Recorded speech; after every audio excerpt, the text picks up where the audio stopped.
அனைவருக்கும் வணக்கம். நான் தூத்துக்குடி மீனவன். இன்றைக்கி நம்ம பார்க்க போகிற வீடியோ வந்து சங்கு எடுக்கிறத பற்றி தான் பார்க்க போகிறோம். இந்த வீடியோ எப்படி இருக்குன்னு கடைசி வரைக்கும் பாருங்கள். பார்த்துட்டு கமெண்ட் பண்ணுங்கள். மறக்காமல் உங்கள் ஃப்ரெண்ட்ஸுக்கு ஷேர் பண்ணி விட்டுருங்க. ஏன்டா நீங்களே கொஞ்சம் வாயை பழக்கிற அளவுக்கு இருக்கும். இது எவ்வளோ ஆழத்தில் போய் நாங்கள் சங்கு எடுக்கிறத மட்டும் பாருங்கள். இந்த ஆழத்துலேயும் நம்ம இவ்வளோ நேரம் தொழில் பண்ணலாமா அப்படின்னு சொல்லிட்டு எல்லாருக்குமே ஆச்சரியமாக இருக்கும். அந்தளவுக்கு இந்த வீடியோ யாரும் கடைசி வரைக்கும் பாருங்கள். நாங்கள் எவ்வளோத்துக்குள்ளே ஒரு மீனவர்கள்லேருந்து எவ்வளோத்துக்குள்ளே கஷ்டப்பட்டு உழைக்கிறோன்னு பாருங்கள். ஒரு சங்கு வந்து சாதாரணமாக நீங்கள் கடையில் போய் வாங்கும்போது அதோட சங்கு மதிப்பை மட்டும் பார்த்துருப்பீங்க. அதுக்கு பின்னாடி இவ்வளோ பெரிய உழைப்பு இருக்கான்னு சொல்லிட்டு இது வரைக்கும் யாருக்குமே தெரியாது. நீங்கள் இந்த வீடியோ பார்த்தா கடைசி வரைக்கும் பார்த்தா உங்களுக்கு தெளிவாகவே புரியும். நான் இப்போ சங்கு எடுக்கிறக்காக தட்டு கண்ணாடி எல்லாமே மாட்டி இறங்குறேன். உங்களுக்கு ஒரு வீடியோக்காக எடுத்து காமிக்கிறவங்க இறங்கிட்டேன், பார்த்துக்கோங்க. நான் எவ்வளோ தூரம் நீஞ்சிக்கிட்டு போகிறேன்னு மட்டும் உங்களுக்கு தெளிவாகவே தெரியும். நான் இப்போ கீழே போய்கிட்டே தான் இருப்பேன். எவ்வளோ ஆழத்துலேருந்து நாங்கள் சங்கு எடுக்கிறோன்னு பாருங்கள். இந்த சங்கு எடுக்கிறது வந்து குறைஞ்சபட்சம் 2 மணி நேரம் நாங்கள் தண்ணிக்குள்ளே இருந்து இந்த சங்கை வந்து தோண்டிக்கிட்டே இருப்போம். ஒரு நாளைக்கு வந்து 3 டைமு இல்லை 2 டைம் இருப்போம். இந்த 2 குறைஞ்சபட்சம் 2 மணி நேரம், அதிகபட்சமாக ஒரு 3 மணி நேரம் கண்டினியூவாக தோண்டிக்கிட்டே இருப்போம். இந்த தோண்டும்போது வந்து நம்மளுக்கு என்னென்ன வழிலாம் இருக்கும், எவ்வளோத்துக்குள்ளே நம்மளுக்கு அந்த வழியை வந்து வெளியே சொல்ல முடியாமல் இருப்போம். அது இந்த தோண்டும் போது நீங்கள் வீடியோ பார்த்தாலே நம்மளுக்கு என்னெல்லாம் பண்ணுன்ட்டு உங்களுக்கு தெளிவாகவே தெரியும். நான் பாதி தூரம் கரைக்கு போயிட்டேன். போனாலுமே என்னால் என்ன ஆள் இருக்கிறத கண்டுபிடிக்க முடியல, பார்த்துக்கோங்க. எல்லாமே முறை மட்டும்தான் தெரிஞ்சிட்ருக்கு. ஏன்டா நாங்கள் அந்த சிலிண்டர்லேருந்து வர்ற கம்ப்ரஸர் ஏர் இருக்குல்ல, அதுலேருந்து வர்ற முறை மட்டும்தான். நான் இன்னும் நீஞ்சி போய்கிட்டே தான் இருக்கேன், பார்த்துக்கோங்க.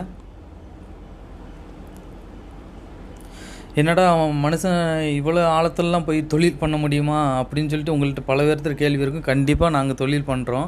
இதே மாதிரி தான் முத்தெடுக்கையும் பண்ணிகிட்டு இருந்தோம். அதுக்கப்புறம் இந்த கம்ப்ரஸர் வந்தோடனே தான் இதை மாட்டி மணிக்கணக்கில் வந்து உள்ளேயே இருக்கும். இது இவ்வளோ ஆழத்துக்கு வந்து கம்ப்ரஸரு இதுவுமே இல்லாமல் எங்கள் ஏரியாவில் உள்ளவங்க ஏரியாவில் உள்ளவங்க கீழே போய் சங்கு கூட எடுத்துகிட்டு வருவாங்க. ஏன்டா ஒரே மூச்சில் கீழே முடிய வந்து எடுத்துகிட்டு மறுபடியும் போவாங்க. நான் இவ்வளோ தூரம் முக்கால்வாசி தூரம் வந்ததுக்கப்புறம் தான் ஆளே தெரியுறாங்க, பார்த்துக்கோங்க எவ்வளோ ஆழண்டு. அப்பப்போ இந்த வீடியோவில் வந்து நாங்கள் இருக்கிற ஆழத்தை வந்து தெளிவாகவே காமிச்சிருப்பேன். இன்னும் நான் கீழே போக தான் செய்யணும். போய்கிட்டே இருந்தால் தான் அவங்க பக்கத்தில் நெருங்க முடியும்.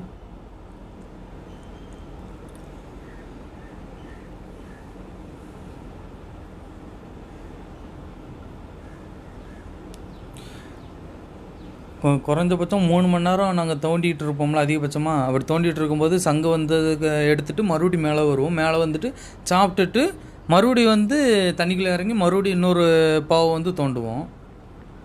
இது பாருங்கள் எப்படி தோண்டிகிட்டு இருக்கோண்டு. இப்படி மிதிக்க அந்த மண் எல்லாம் சரிஞ்சு ஓடுனா நம்மளுக்கு வந்து சங்கு வந்து மண்ணுக்குள்ளே பிதஞ்சிருக்கிற சங்கு வந்து தெளிவாகவே தெரியும். நாங்கள் எடுக்கிற சங்கு வந்து உயிரோடு உள்ள சங்கு கிடையாது, சங்கும் கிடையாது. இது வந்து ஒரு 10 வருஷம் 20 வருஷத்துக்கு முன்னாடி செத்து போய் பிதஞ்சு போய் இருக்கும்ல சங்கு, அந்த சங்கை தான் எடுக்கிறோம். இந்த சங்கு எல்லாம் அந்த நீரோட்டத்துக்கு வந்து அரிச்சு ஒரு மேடு மாதிரி இருக்கிற இடத்துல வந்து மாறி விழுகும்போது வந்து அதை வந்து மண் வந்து மூடிடும். ஏன்னா கடலுக்கு வந்து நீரோட்டம் அதிகமாக இருக்கும்போது மண் என்னடான்னா அந்த இதை மூடி வச்சிரும். அதை அந்த மண் மூடின சங்கை தான் நாங்கள் எடுத்துகிட்ருக்கோம். எவ்வளோத்துக்குள்ளே மிதிக்கிறோன்னு பாருங்கள். இந்த மிதித்து தள்ளினா தான் அந்த சங்கையை எடுக்க முடியும். இது ஃபுல்லாக என் தம்பி வெள்ளத்தில் வந்த ஆட்கள் தான். இது யாருன்னு காமிக்கிறேன், பார்த்துக்கோங்க.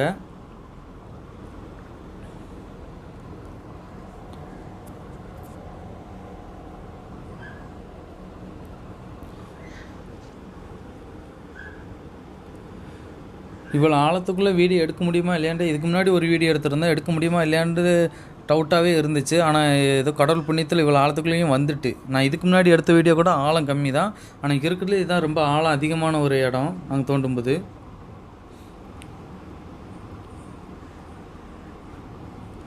இந்த 2 கம்பியை மட்டும் நல்லா குத்தி பிடிச்சிட்டு நம்ம தள்ள பின்னாடி போய்கிட்டே இருக்கோம். இதான் என் அண்ணன், கூட பிறந்த அண்ணன் தான்.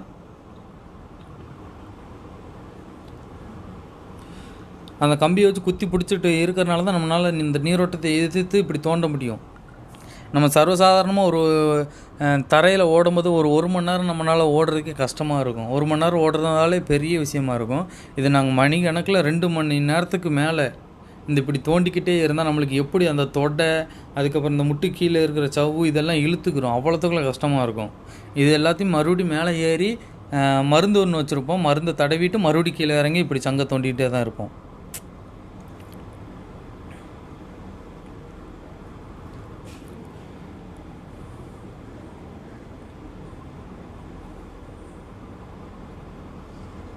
இது என் தம்பி, கூட பிறந்த தம்பி தான், கடைசி தம்பி. Blue colour t-shirt. இதில் தோன்றது எல்லாமே எங்கள் சொந்தக்காரன் தான். சித்தி பையன் இருக்கான், அதுக்கப்புறம் என் மாப்பிள்ளை இருக்கான், தாய்மாமா மகன் இருக்கான், எல்லாருமே தான் தோண்டிகிட்ருக்கோம் இந்த இடத்துல. ஒவ்வொரு ஆளுக்கும் இந்த சங்கு வர வர சங்கை எடுத்து முன்னாடி போய் போட்டுக்கிட்டே இருப்போம். என்ன ஒன்று, இன்றைக்கி வந்து சங்கு பாடு கம்மி தான். நாங்கள் எடுக்கும்போது வந்து ரொம்ப கம்மி தான். 3 மணி நேரம் இருந்தே ஒரு ஆளுக்கு வந்து 500 1000 உள்ளேயும் தான் உழைச்சோம். அந்தளவு ரொம்பலாம் உழைக்கல. நான் ஆழத்துலேருந்து இருக்கும்போது தரையிலேருந்து எடுக்கும்போது பாருங்கள் எவ்வளோத்துக்குள்ள முறை எங்கே போய் விழுகுதுன்ட்டு. இது ஒரு மீன் கொஞ்சம் அழகாக இருந்துச்சு பார்க்குறதுக்கே. இது வித்தியாசமாகவே இருந்துச்சு இந்த மீனை பார்க்க.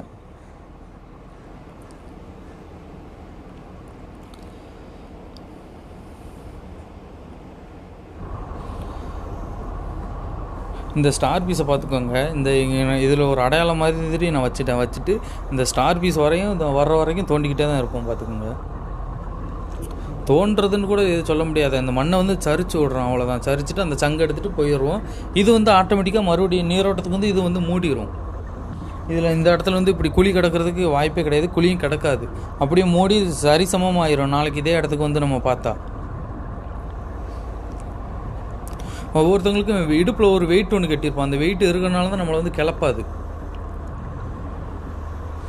இப்படி தண்ணிக்குள்ளே நின்று நம்ம கண்ணெல்லாம் திறந்துக்கிட்டு இந்த கண்ணாடியை கழட்டி பார்த்துக்கறலாம். கொஞ்சம் கஷ்டமான வேலை தான் இது கண்ணாடி பார்க்குறது, சரி பண்ணுறது, இதெல்லாம் தண்ணிக்குள்ளே வச்சு. ஏன்டா நம்ம மறுபடியும் மேலே போயிட்டு மறுபடியும் கீழே இறங்கினா காது வலிக்கும்.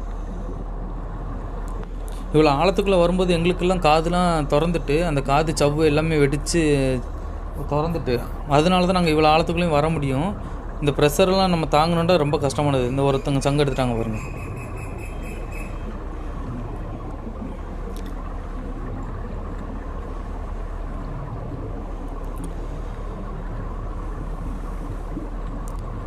இந்த மிதின்னு இருக்கும்போது நம்மளுக்கு நம்ம முதுகு இதெல்லாம் செம்மையாக பிடிக்கும்.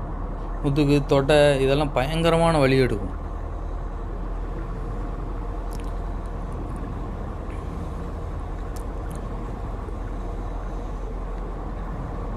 என்னாலும் ஒழுங்காக வீடியோ எடுக்க முடியல. எனக்கு வந்து ஏன்டா நான் இடுப்பில் வெயிட்டு கட்டலை, அதனால் அந்த வீடியோ என்னை தூக்கிக்கிட்டே இருந்துச்சு. என் மாப்பிள்ளை தான் வந்து இடுப்பில் அவன் வெயிட்டை எடுத்து என் இடுப்பில் கட்டி வச்சுட்டு போனான். அதையும் காமிச்சிருக்கேன். இதே சங்கு மட்டும் இந்த இடத்துல வரிசையாக வந்துச்சுன்னு வச்சுக்கோங்களேன். அப்படி வரிசையாக அப்படி தோண்ட ஒரு சங்கை எடுத்து முன்னாடி போடுவாங்க. பார்க்குறதுக்கு ரொம்ப அழகாக இருக்கும். ஆனால் இப்போதைக்கு சங்கு வரல. ஆனால் வீடியோ கொஞ்சம் நல்லா கிளிக் ஆகிட்டு. இந்த வீடியோ முடிஞ்ச அளவு உங்கள் ஃப்ரெண்ட்ஸ் எல்லாத்துக்கும் ஷேர் பண்ணி விடுங்க. ஏன்டா ஒரு மீனவங்க வந்து கடல் மேலே வந்து வேலை பார்த்தது தான் நீங்கள் எல்லா பேருமே பார்த்துருப்பீங்க. இப்படி கடலுக்குள்ளே இவ்வளோ நேரம் வேலை பார்க்குறது வந்து யாருமே பார்த்துருக்க மாட்டாங்க. முடிஞ்ச அளவு நீங்கள் ஷேர் பண்ணி விடுங்க.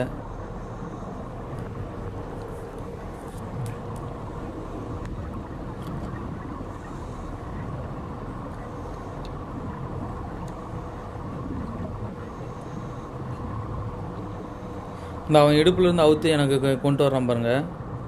மாப்பிள்ளை வந்து தாய்மாமன் தான்.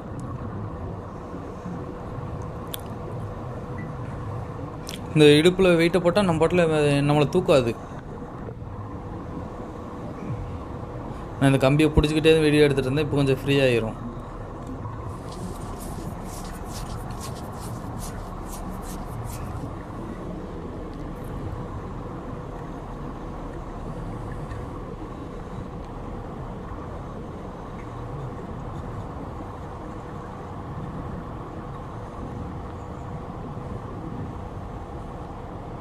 இப்போ எங்களை தேடி பெரிய மீன்லாம் வந்துச்சுன்னா கீழே இவ்வளோ பேர் தோண்டும்போது வந்து இந்த ஏர் போகிற சவுண்டுக்கு வந்து பெரிய மீன் வந்து எங்களை வந்து கடிக்க வராது. அது பாட்டில் எங்களுக்கு மேலே கூடியே போயிடும் மீன். அதுவும் இல்லாமல் மேலே வந்து இன்ஜின் சவுண்டு வேறு ஓடிக்கிட்டே இருக்குமா, அந்த சத்தத்துக்கு வந்து மீன் எந்த ஒரு பெரிய மீனும் பக்கத்துலேயே வராது. அப்படி தூரத்தில் வந்துட்டு அப்படி தூரத்துலேயே போயிடும். மீன் கூட்டம் வரும், சின்ன சின்ன மீன் கூட்டம்லாம் வரும். இந்த சாலை மீன், நெத்தில் மீன் கூட்டம்லாம் வரும். இந்த முறைக்கு கூட வந்து விளாண்டுக்கிட்டே கிடக்கும். அதேமாதிரி இந்த பாறை மீன்லாம் இந்த முறையில் வந்து விளாண்டுக்கிட்டே கிடக்கும்.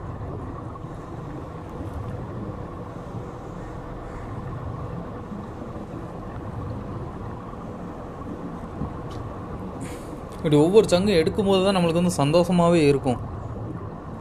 இதுலேயும் என்ன ஒன்று, நம்ம ஒரு 20 சங்கு எடுத்தோம்னா அதில் வந்து ஒரு 15 சங்காச்சும் சூத்த சங்கு வந்துடும். அது வந்து விலையும் போகாது. அது வந்து கலசுக்கள்னு சொல்லி சுண்ணாம்புக்கு கொடுப்பாங்க. ஒரு மூட்டை கணக்கில் ஒரு 1000 ரூபா மூட்டைன்னு சொல்லி கொடுத்துருவாங்க.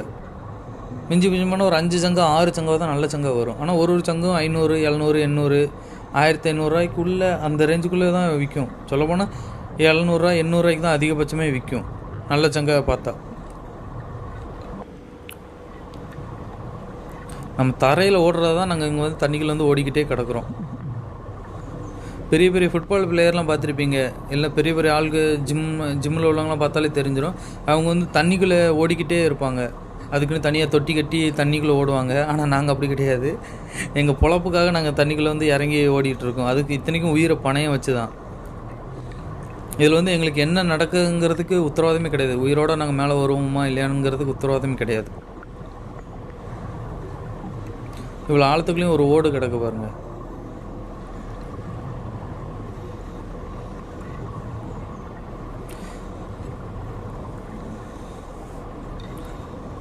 இந்த இப்படி தள்ள இதெல்லாம் அப்படியே மண் அப்படியே போதா, இல்லை சங்கு தெரியும் பாருங்க. இப்போ காமிப்பான்.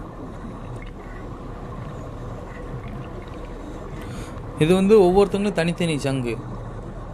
ஒருத்தவங்க எவ்வளோ சங்கு எடுக்காங்களோ அதை வந்து அவங்களுக்குன்னு தனியாக கச்சா இருக்கும். அதை தனியாக எடுத்து வச்சுக்கிறணும். என்ன தான் முன்னாடி வரிசையாக கடந்தாலும் அவங்களுக்குள்ளே சங்குன்னு எது சங்குன்னு தெரியும்.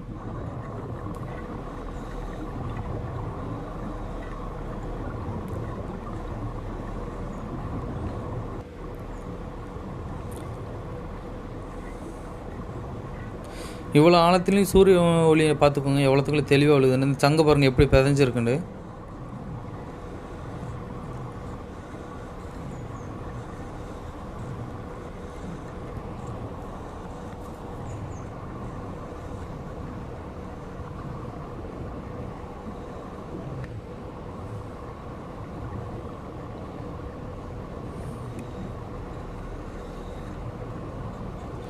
இது ஒரு ஸ்டார் பீஸ், வித்தியாசமாக இருக்கும். ஸ்டார் பீஸு முள்ளாகவே இருக்கும் பார்க்குறதுக்கு. சைடு வரைக்கும் முள்ளாகவே இருக்கும். ஆனால் இதெல்லாம் எங்களுக்கு வேஸ்ட், அதை அப்படி நீங்கள் விட்டுருவோம். இதெல்லாம் அறிவகை ஒரு உயிரினம் தான்.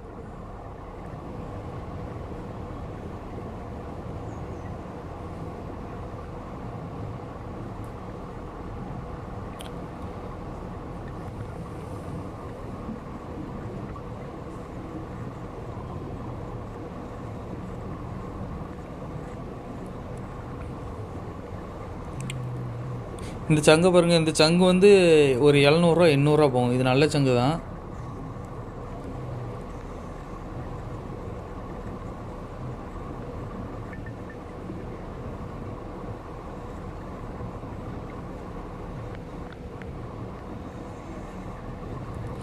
இப்போ இந்த டைம் மழைலாம் பெஞ்சாலுமே மேகம் மூட்டமாக தான் இருக்குது. மழை பெஞ்சாலும் இங்கே வந்து லைட்டாக வெளிச்சமாக தான் இருக்கும். கடலுக்குள்ளே ஆழத்தை பார்த்துக்கோங்க எந்த அளவு இருக்குன்னு ஆழம்.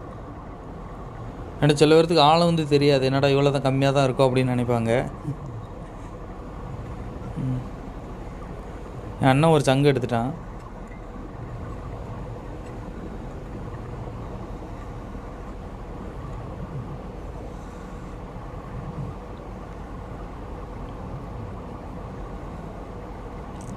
ஆனால் ஒவ்வொரு வாட்டியும் ஒவ்வொருத்தங்க சங்கு எடுக்கும்போது மனசுக்குள்ள நினைக்கிறது தான், ஐயோ இது வளமுறி சங்கம் இருக்கக்கூடாதா அப்படின்ட்டு.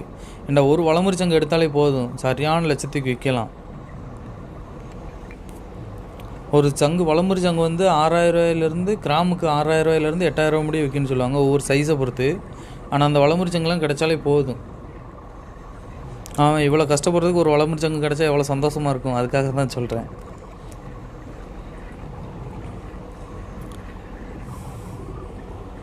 நான் ஓரளவு வீடியோ எடுத்துகிட்டு நினைக்கிறேன். இந்த வீடியோ எப்படி இருக்குன்னு பாருங்கள். மறக்காமல் உங்கள் ஃப்ரெண்ட்ஸுக்கும் ஷேர் பண்ணி விட்ருங்க. ஏன்னா நம்ம தமிழ்நாட்டு மீனவர்கள் எவ்வளோத்துக்கு கஷ்டப்பட்டு உழைக்கிறாங்கங்கிறத வந்து மற்ற உலகத்தில் உள்ள எல்லாருமே தெரிஞ்சுக்கிறட்டும். என்னடா சர்வசாதாரணமாக வலையை போட்டு மட்டும் மீனை பிடிச்சிட்டு வராங்க அப்படின்னு மட்டும் தான் எல்லோரும் நினச்சிட்ருப்பாங்க. நம்ம ஆளுகளுக்குள்ளேயும் இவ்வளோ திறமை இருக்காங்கிறத நீங்கள் ஷேர் பண்ணும்போது தான் மற்றவங்களுக்கு தெரியும். அதனால தான் நான் சொல்கிறேன்.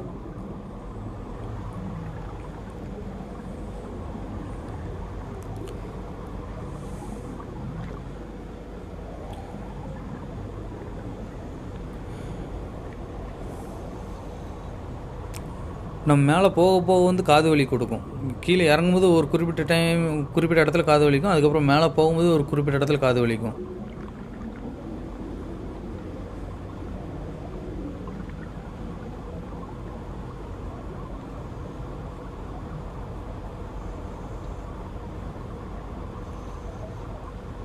இப்படி ஒவ்வொரு இடமும் தேடி போய்கிட்டே தான் இருப்போம். ஒவ்வொரு இடத்துலையும் எங்கடா சங்கு வரும்னு தேட தான் ஆசையாக இருக்கும் எங்களுக்கு. சங்கு வந்துச்சுன்னா அந்த இடம் வந்து எங்களுக்கு லக்காக இருக்கும்.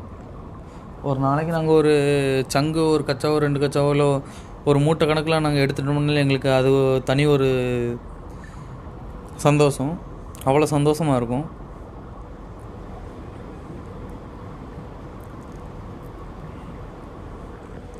வீடியோ பார்த்த அனைவருக்குமே ரொம்ப நன்றி.